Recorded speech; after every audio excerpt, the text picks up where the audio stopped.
Bueno, bienvenidos a un nuevo iPlan Talks. En este caso vamos a tener el gusto de charlar, voy a tener el gusto de charlar con Cristian Borguelo, especialista en ciberseguridad, uno de los referentes más importantes que hay en la Argentina en esta materia. Así que gracias por venir, Cristian. Muchísimas gracias, gracias por la invitación a este iPlan, gracias por la charla y después te pago la hamburguesa por la presentación del especialista y de que soy importante supuestamente. Pará, yo cobro por anticipado, es lo único que te iba a decir. Ah, bueno, buenísimo, perfecto. Te lo voy a, por ser vos te la dejo, no quiero meter un quilombo.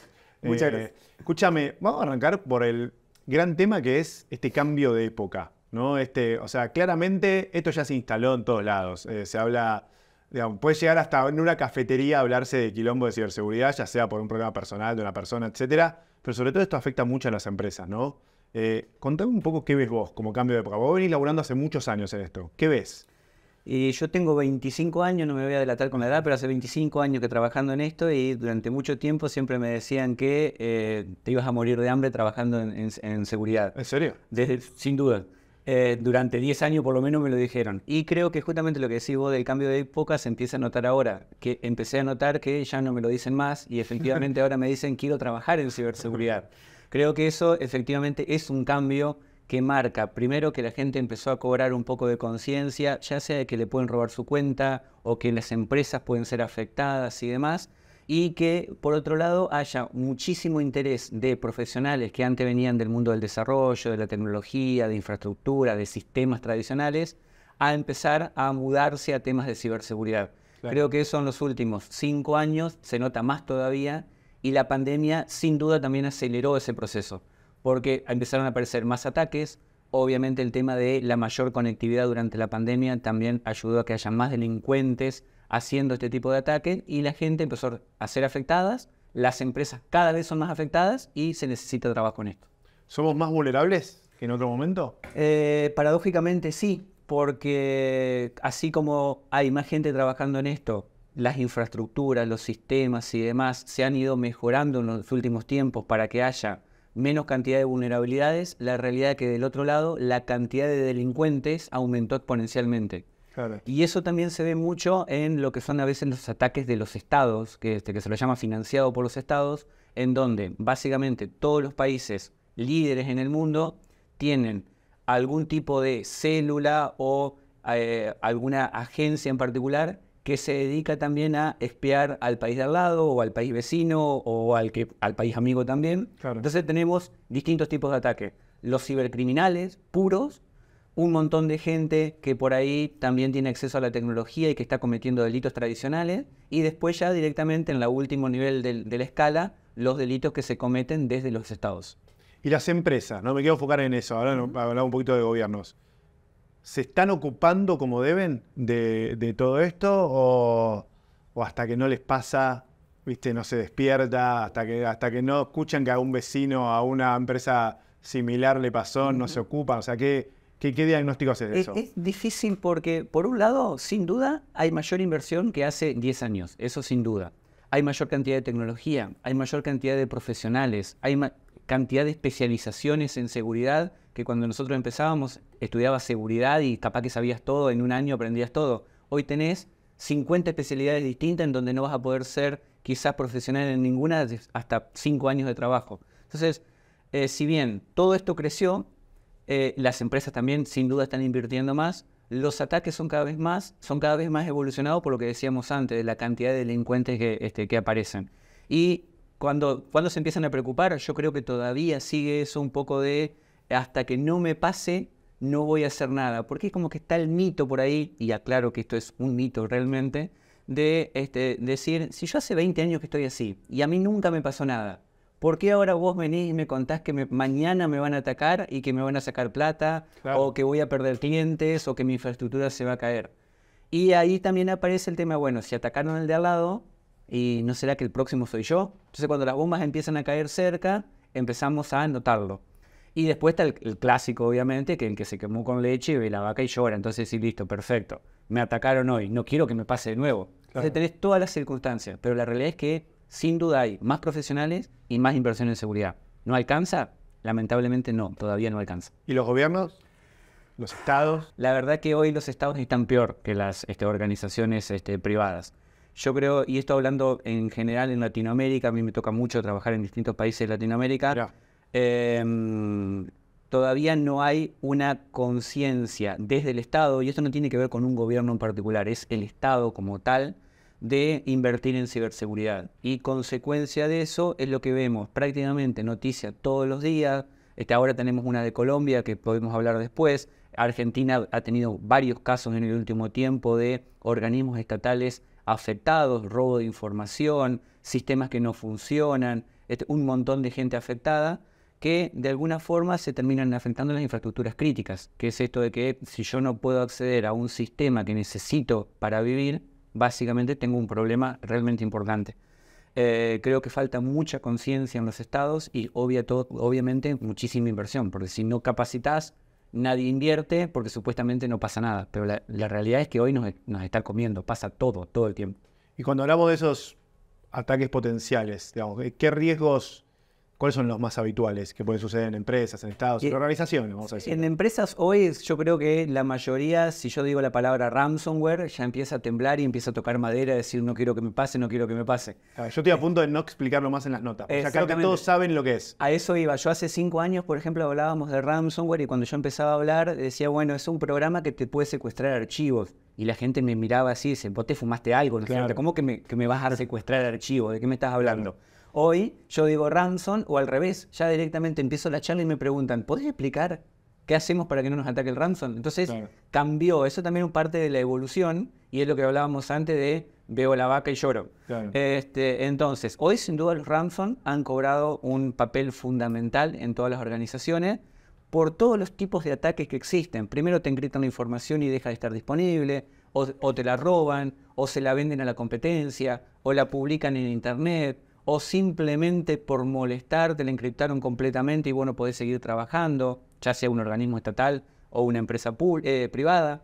Y obviamente también lo que ha crecido mucho, y yo creo que hoy esto tengo una visión bastante particular, pero yo creo que los BEC, los correos electrónicos, sobre todo dirigidos a directivos, han crecido muchísimo en el último tiempo. Y pasa algo que pasaba hace 5 años con el ransom. La gente no los denuncia. ¿Por qué? Porque las empresas, ninguna empresa va a ir a decir, a mi empresa le robaron 5 millones de dólares y quedaría expuesta inmediatamente desde el punto de vista de la imagen. Entonces, al no reportarlo, parece que no pasa. Claro. Y al parecer que no pasa, no tomamos las medidas necesarias para prevenirlo. ¿Y por qué crees que, digamos, el ransomware sobre todo sigue creciendo, o el BEC también sigue creciendo? O sea, ¿qué hay detrás de ese fenómeno? O sea, es un fenómeno, no sé, los delincuentes se mueven al mundo digital, así como muchos laburantes de otro tipo también se mudaron al mundo digital. O sea, ¿qué es lo que está detrás de ese crecimiento? 2 motivos. El más importante de todo y el más obvio de todos, obviamente el económico. Los delincuentes ganan mucha plata, el crimen paga, como siempre dicen, y paga muy bien. Ha crecido mucho el nivel tecnológico de las herramientas que utilizan.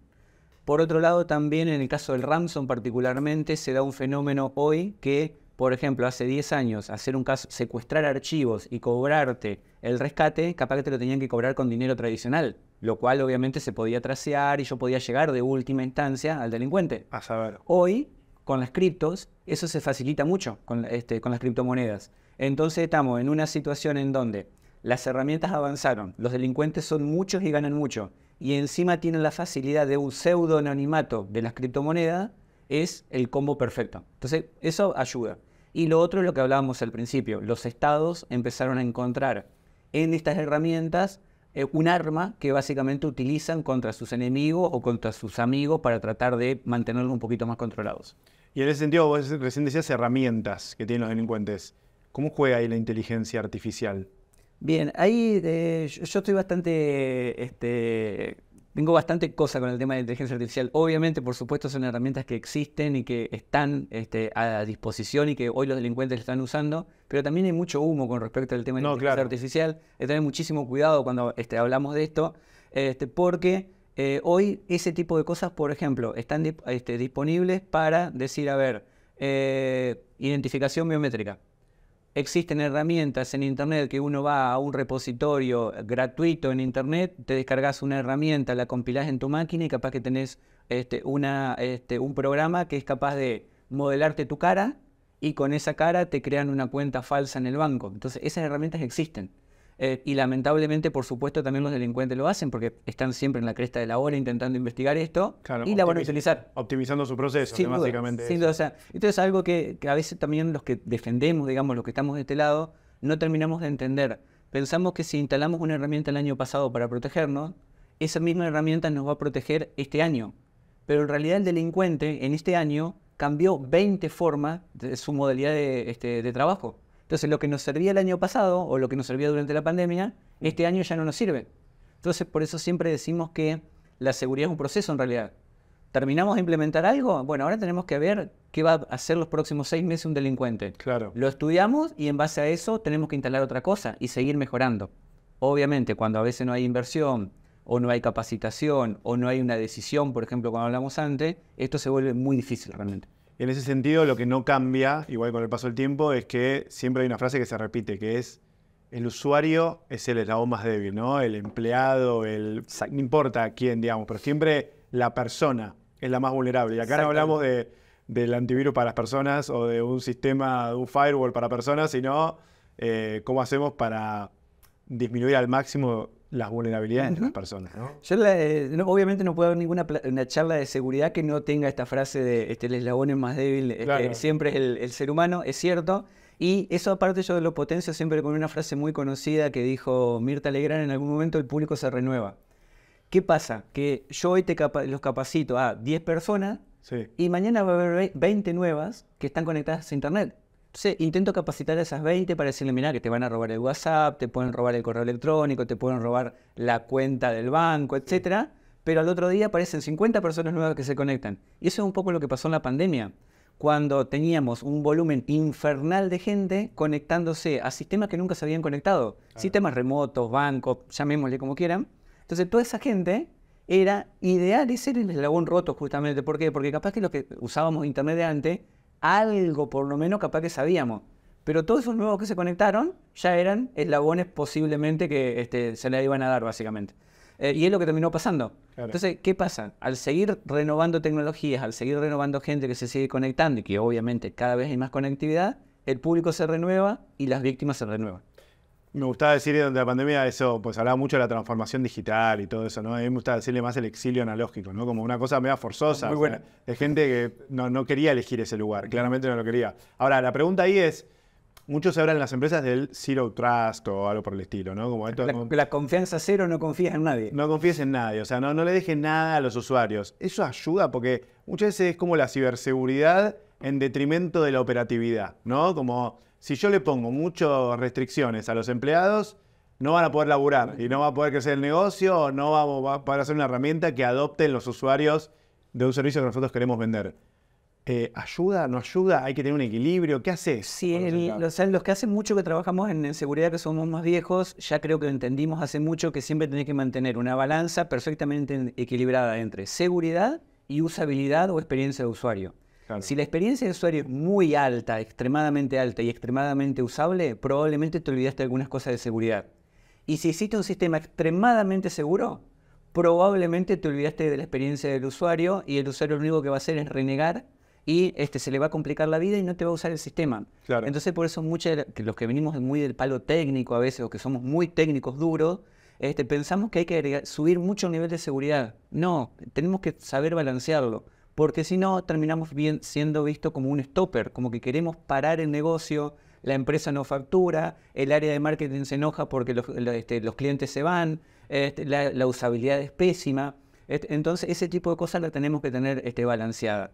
Obviamente, todo lo que tenga que ver, volviendo al inicio de la pregunta con Zero Trust, o no confíes en nadie, obviamente hay tecnología actualmente y el concepto se utiliza globalmente, las empresas tecnológicas sobre todo lo usan mucho, pero de nuevo, hay que saber balancear perfectamente las dos cosas. Si yo te digo, no voy a confiar en vos, y por no confiar en vos te pongo una clave de 40 caracteres, un segundo factor de autenticación, tenés que tener el teléfono en la mano, y encima tenés que levantar así la mano para loguearte, y no vas a usar mi sistema, es lógico. Claro. Entonces, ese tipo de cosas, sin duda, todavía nos falta mucho para aprender a los que venimos en el mundo de seguridad. Y las soluciones que hay hoy en el mercado, porque uno como empresa también contrata soluciones, además de expertos, ¿no? ¿Alcanzan? ¿Faltan? ¿Son buenas? ¿Faltan cosas? No sé, ¿qué falta? Bien. ¿Qué está bien? O sea, herramientas hay, conocimiento hay. Sí. Yo creo que faltan profesionales. De hecho, esto no estoy diciendo nada nuevo, digamos, hay un montón de Faltan estadísticas. profesionales, Profesionales de seguridad faltan muchísimos. En Argentina, en Latinoamérica y en todo el mundo faltan muchos profesionales. Yo creo que herramientas hay.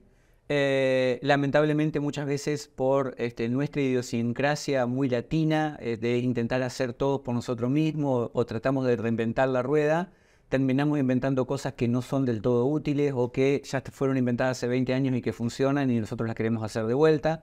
A veces también por un tema de costos, lo cual es lógico.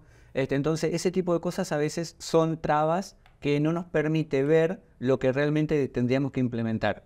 Yo siempre lo que digo es lo mismo cuando me plantean esto es, a ver, si X cantidad de empresas están seguras o han tenido poquitos incidentes o casi no han tenido incidentes, pueden proteger los datos de sus usuarios, pueden proteger el negocio, siguen creciendo en el negocio y lo están haciendo de forma segura, evidentemente se puede hacer.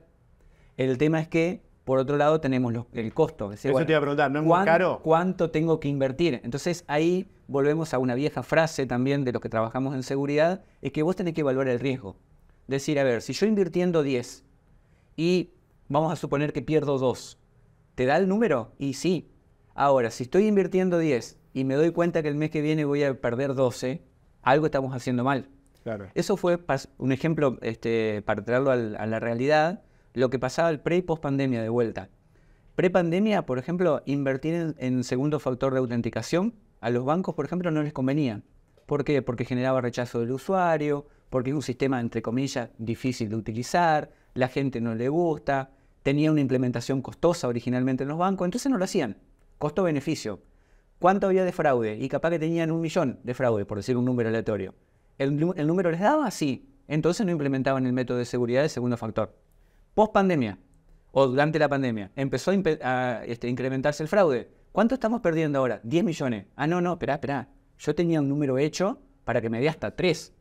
Si estoy perdiendo 4 o más de 4, no me da.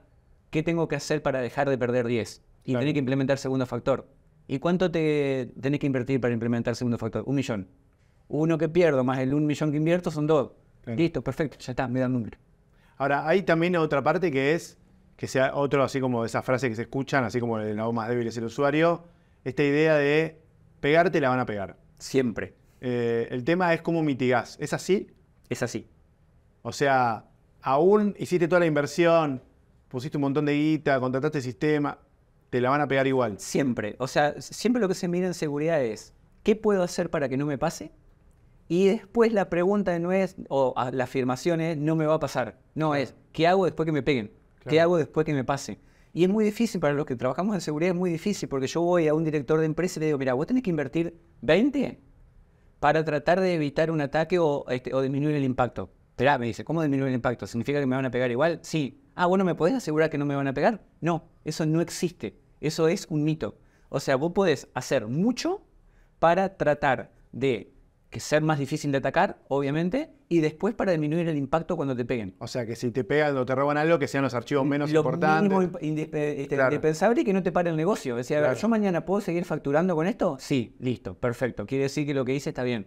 Ahora, si vos no implementaste nada o lo que implementaste no te permite seguir facturando mañana o seguir brindando un servicio, algo estamos haciendo mal. Ya que dijiste la palabra mito, quiero ir a mitos o verdades. Yo te voy a tirar frases y vos me vas a decir si son mitos o verdades. Ok. ¿Te parece? Dale. Mira, justo que estamos hablando de pymes versus empresas grandes, etc. Solo las empresas grandes están expuestas a ciberataques. Mito, absolutamente. ¿Mito? Mito.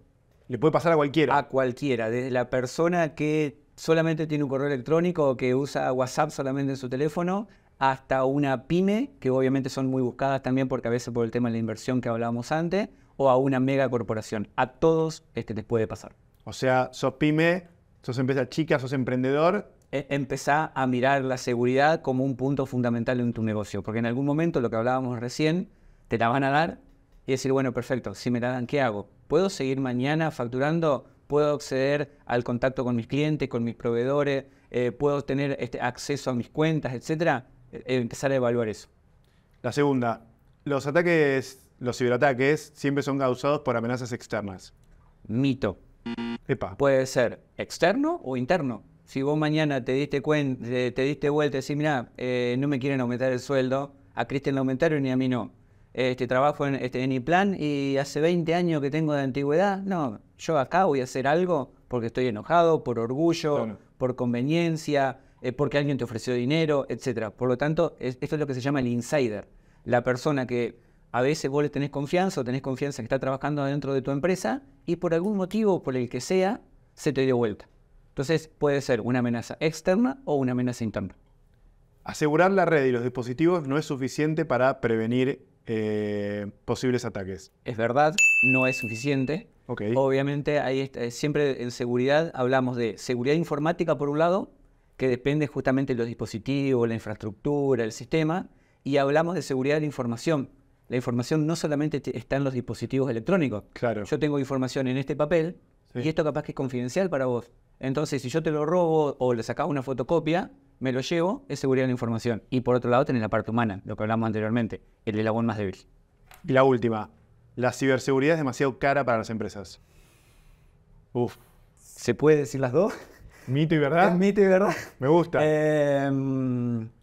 Yo creo que depende mucho de la organización. A mí, si yo digo eso, me dirían tibio. Sí, exactamente. Así que, mirá. Yo a los abogados siempre le digo, vos siempre me decís depende. Claro. Es lo mismo, exactamente. No, te la voy a llevar por el lado del mito. Voy a poner Mito, un perfecto. 51% de mito voy a poner. En realidad, si uno sabe evaluar adecuadamente qué es lo que tiene, qué es lo que puede proteger y demás, nosotros tenemos empresas pymes, por ejemplo, que tienen información extremadamente confidencial y a veces, sabiendo elegir las herramientas, sabiendo elegir el personal y cómo tenés que capacitar a ese personal, podés proteger efectivamente la organización. Sin ir más lejos, existen decenas, miles de herramientas open source que con una buena implementación, un buen seguimiento, lo podés hacer. No te voy a decir con inversión cero, pero una inversión extremadamente baja. Sobre todo para las pymes, es recomendada. Así que me voy al 51% de mito. Excelente. Cristian, gracias por este rato. Por favor, muchísimas gracias. Gracias por la invitación. La verdad, un placer. Súper cómodo y bueno, te sigo debiendo la hamburguesa. Gracias. Esto fue un nuevo capítulo de IPLAN Talks. Si te gustó esta entrevista, recordá que podés ver otros contenidos de tecnología en todas nuestras redes. Nos vemos por ahí.